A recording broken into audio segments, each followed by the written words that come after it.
আট প্রকারের কাজ করা, আটটা করণীয়। এক নাম্বার, রমজানের পরবর্তী সময়ে আমলগুলো নষ্ট করা যাবে না। অর্থাৎ আমরা সকলেই রমজান মাসে কিছু না কিছু টুকটাক কিছু না কিছু আমল করেছি, এই আমলগুলো নষ্ট করা যাবে না। তাহলে রমজানের পরবর্তীতে মোট কয়টা কাজ করণীয়? আটটা। এক নম্বরে আমলগুলো নষ্ট করা যাবে না। দুই নম্বর, হেদায়েতের পরিবর্তে পথভ্রষ্টতা অবলম্বন করা যাবে না, গ্রহণ করা যাবে না। তিন নম্বর, শয়তানকে বন্ধু হিসাবে গ্রহণ করা যাবে না। চার নম্বর, নামাজের অভ্যাসটা ছাড়া যাবে না। পাঁচ নম্বর, কোরআন শরীফ তেলাওয়াত করা ছাড়া যাবে না। ছয় নম্বর, আল্লাহর জিকির ছাড়া যাবে না। সাত নম্বর, ভালো মানুষের সাথে উঠা বসা করা, খারাপ মানুষের সাথে উঠা বসা করা যাবে না। আট নম্বর, শাওয়াল মাসের 6টা রোজা রাখা। এই আটটা বিষয় নিয়ে আজকে কথা বলবো ইনশাআল্লাহ। এই আটটা কাজ রমজানের পরবর্তী সময়ে করণীয়। আল্লাহ তাআলা আমাদের সকলকে এই আটটা কাজ রমজানের পরবর্তী করণীয়, এই আটটা কাজ করার তৌফিক দান করেন, বলেন আমিন। তাহলে রমজানের পরবর্তী সময় মোট আটটা কাজ করণীয়। কয়টা কাজ? আটটা। এক নাম্বার, আমলগুলো নষ্ট করা যাবে না। রমজানে সাহারির সময় সকলেই আগে আগে উঠে, বেশিরভাগ মানুষ যারা রোজা রাখছে, 5 ওয়াক্ত নামাজ পড়েছে, বেশিরভাগ 99% মানুষ সেহরির সময় অথবা সেহরি খাওয়ার পরে 2 রাকাত নামাজ পড়েছে না? সবাই 2 রাকাত নফল নামাজ সবাই পড়ছে না? আমরা সকলেই পড়ছি 2 রাকাত, 4 রাকাত, 6 রাকাত। তাহলে রমজানে আমরা অন্তত পক্ষে সেহরির আগে অথবা সেহরির পরে 2 রাকাত নফল পড়েছি, অথবা আমরা জোহরের সুন্নাত, আগের সুন্নাত, পরের সুন্নাত, আসরের সুন্নাত, মাগরিবের পরের সুন্নাত, আওয়াবিন নামাজ, শাস্তের নামাজ, এই নামাজগুলো আমরা সকলে আদায় করছি না? করার চেষ্টা করছি না রমজানে? তাহলে এটা হচ্ছে একটা আমল। এই রমজানের বাহিরে আমলগুলা নষ্ট করা যাবে না।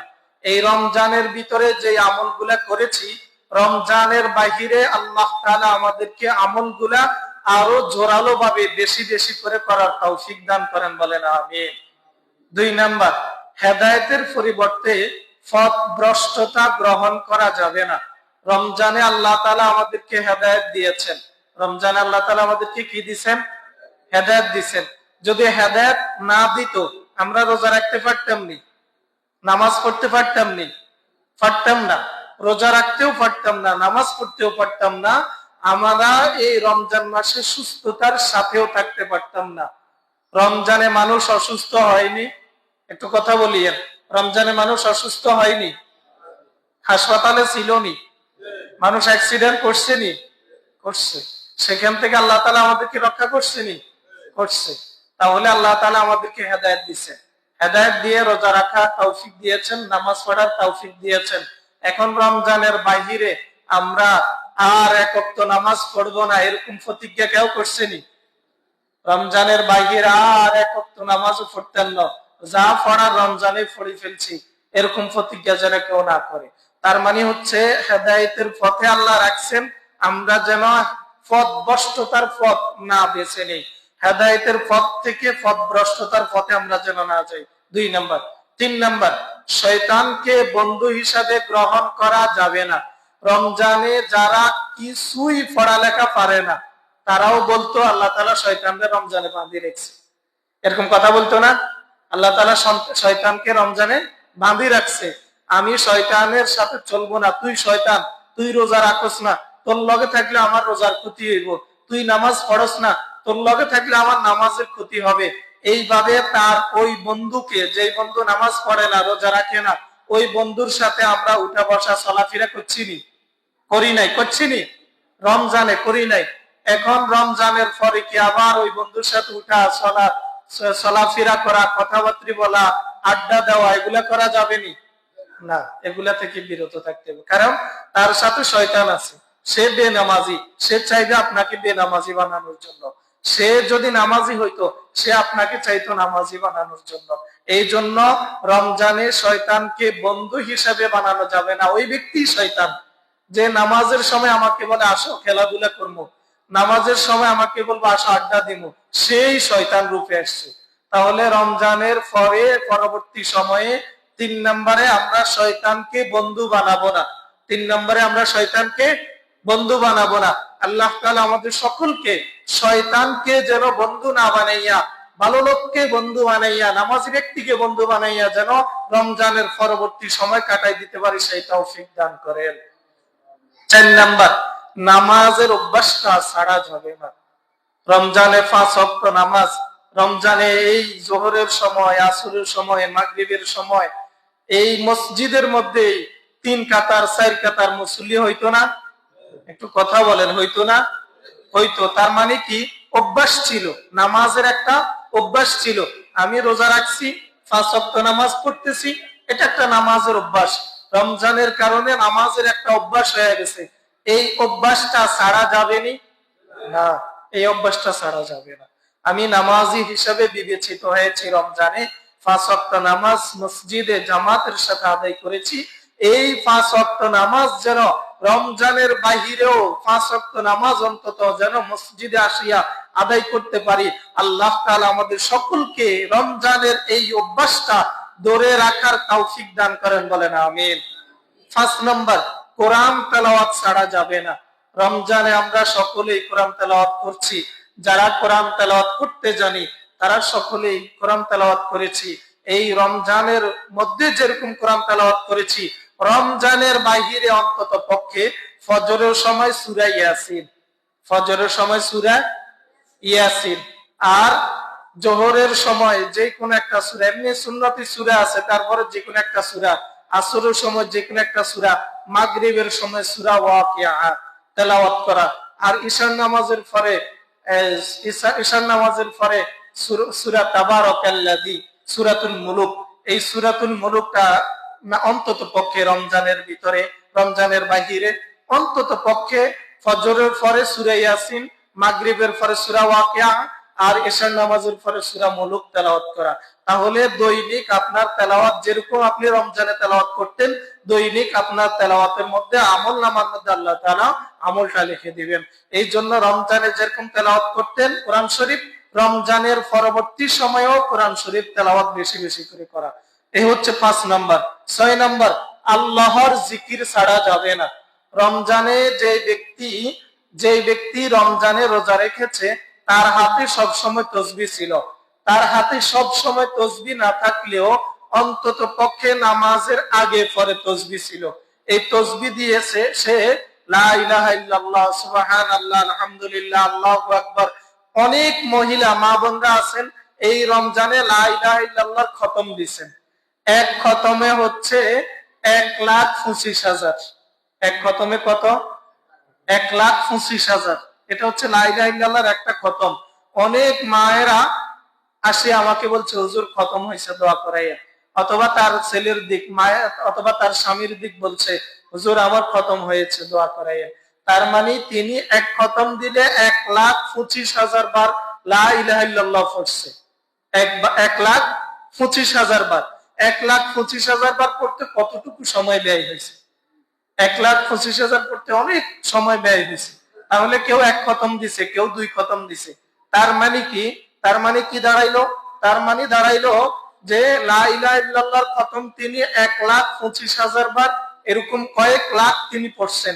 তাহলে ওনারটা বাদ দিলাম, আমরা যারা নামাজি, নামাজ পড়তে আসছি, হাতে তাসবিহ ছিল, আমরা নামাজের আগে অন্তত পক্ষে 100 বার লা ইলাহা ইল্লাল্লাহ, লা ইলাহা ইল্লাল্লাহ, লা ইলাহা ইল্লাল্লাহ, এগুলো আমরা সবাই পড়ছি না? সুবহানাল্লাহ, আলহামদুলিল্লাহ পড়ছি না? এখন রমজানের বাহিরে মসজিদে আসিয়া কোন রকম নামাজ পড়লাম, ইমাম সাহেব ডান দিকে সালাম ফিরাইছে, বাম দিকে সালাম ফিরে ওয়া রাহমাতুল্লাহ বলার আগে আগে মসজিদ থেকে বাইরে চলে যায়। এরকম লোক আছে না আমাদের সমাজের মধ্যে? তাহলে আপনি রমজানে অন্তত পক্ষে সুবহানাল্লাহ, আলহামদুলিল্লাহ, লা ইলাহা ইল্লাল্লাহ পড়ছেন, এখন রমজানের বাহিরে কেন আপনি সালাম ফিরে চলে যান? এগুলা কেন পড়েন না? তাহলে রমজানের বাহিরে এই আমলটা, আল্লাহ তাআলার জিকির, এই আমলটা রমজানের বাহিরেও ধরে রাখা। আমি তো এখনো আমার কথা বলি, আল্লাহ তাআলা রিয়া মাফ করে দেখ, অহংকারে মাফ করে দেখ, এখনো আমি রমজানের বাহিরে অন্তত পক্ষে 200 বার দৈনিক লা ইলাহা ইল্লাল্লাহ পড়ার চেষ্টা করি। হয়তো কোনোদিন হয় না, কিন্তু বেশিরভাগ হয়। অথবা সাল্লাল্লাহু আলাইহি সাল্লাম 200 বার পড়ার চেষ্টা করি, অথবা আস্তাগফিরুল্লাহ 200 বার পড়ার চেষ্টা করি। তাহলে এটা আমি আমি প্রত্যেকটা লোকেরই প্রয়োজন, প্রত্যেকটা লোকেরই প্রয়োজন অন্তত পক্ষে 200 বার লা ইলাহা ইল্লাল্লাহ, 200 বার আস্তাগফিরুল্লাহ, 200 বার আল্লাহু আকবার, সকাল হোক সন্ধ্যা, পুরো দিনের ভিতরে 200 বার আপনি আদায় করেন। তাহলে রমজানে আপনি জিকির করতেন, রমজানের বাহিরেও এই জিকিরটা ছাড়া যাবে না। রমজানের বাহিরেও এই জিকিরটা যেন আমরা জারি রাখতে পারি, ধরে রাখতে পারি এবং আদায় করতে পারি। আল্লাহ তাআলা আমাদের সকলকে এই জিকিরটা রমজানের বাহিরেও আদায় করার তৌফিক দান করেন, বলেন আমিন। রমজানের পরবর্তী সময়ে 7 নম্বর কাজ করণীয়, ভালো মানুষের সাথে উঠা বসা করা। কোন মানুষের সাথে উঠা বসা করা? ভালো মানুষের সাথে। যে ব্যক্তি খারাপ, হৈশামিল খেলায়, অথবা নামাজের সময় বল খেলায়, অথবা নামাজের সময় দোকানে আড্ডা দেয়, অন্য জায়গায় যাই আড্ডা দেয়, ওই ব্যক্তির সাথে আপনি নামাজি, আপনি তার সাথে মিশছেন, মিশার কারণে আপনিও এই ওয়াক্ত নামাজটা ছুটে গেছে, আপনিও এই ওয়াক্ত নামাজটা পড়তে পারলেন না। তাহলে এই খারাপ বন্ধু পরিত্যাগ করা। কবি বলে গেছেন, সোহবতে সালেহ তোরা সালেহ কুনাত, সোহবতে তলে তোরা তলে কুনাত। ভালো বন্ধু তোমাকে ভালো পথ দেখাবে, খারাপ বন্ধু তোমাকে খারাপ পথ দেখাবে। তুমি যদি ভালো মানুষের সাথে সম্পর্ক রাখতে পারো, এই ভালো মানুষ তোমাকে একদিন না একদিন, সে যদি জান্নাতে যায় তোমার জন্য সুপারিশ করিয়া সে জান্নাতে নিয়ে যাবে। আর সে যদি জাহান্নামে যায় তোমাকে সুপারিশ করিয়া বলবে, এও আমার সাথে আড্ডা দিয়েছে, এও আমার সাথে চুরি করেছে, এও আমার সাথে জিনা করেছে, এও আমার সাথে সুদ খেয়েছে, এও আমার সাথে ঘুষ খেয়েছে, এও আমার সাথে বেনামাজি ছিল, এও আমার সাথে বেরোজগার রোজাবিহীন ছিল, বেরোজগার ছিল। আজকে সে যদি জাহান্নামে যায়, আমি যদি জাহান্নামে যাই, আমার ওই বন্ধুটাকেও আমার সাথে জাহান্নামে দেন।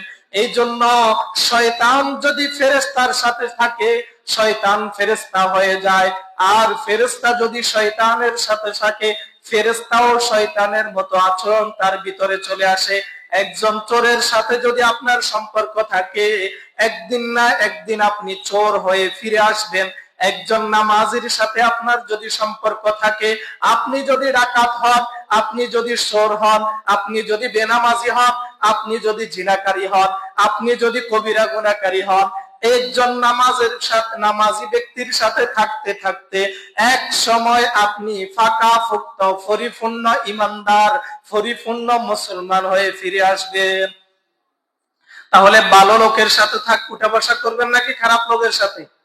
রমজানের পরবর্তী 7 নম্বর কাজ হচ্ছে ভালো লোকের সাথে উঠা বসা করা, খারাপ লোকদের থেকে পরিত্যাগ করা। নামাজের সময় যে ব্যক্তি ডাকে খেলাধুলা করার জন্য, নামাজের সময় যে ব্যক্তি ডাকে আড্ডা দেওয়ার জন্য, তার থেকে বিরত থাকা, দূরে থাকা। রমজানের পরবর্তী 8 নম্বর কাজ, 8 নম্বর কাজ হচ্ছে শাওয়াল মাস এখন চলে, আজকে 7 দিন শেষ, আর আছে 23 দিন। এই 23 দিনের ভিতরে 6টা রোজা রাখা। 23 দিনের ভিতরে কয়টা রোজা রাখা? 6টা রোজা রাখা। ক্বালা রাসূলুল্লাহ সাল্লাল্লাহু আলাইহি ওয়াসাল্লাম, মান সামা রমাদানা সুম্মা বা'আহু সিত্তাম মিন শাওয়ালিন কানা কাসিয়ামিদ দাহরি কুল্লিহি। মান সামা রমাদানা, রাসূল সাল্লাল্লাহু আলাইহি ওয়াসাল্লাম বলছেন, মান সামা রমাদানা, যে ব্যক্তি রমজানের রোজা রেখেছে, সুম্মা বা'আহু সিত্তাম মিন শাওয়াল, ওই ব্যক্তি রমজানের রোজা রাখার পরে শাওয়ালের 6টা রোজা রেখেছে। শাওয়ালের কয়টা রোজা? 6টা রোজা রেখেছে।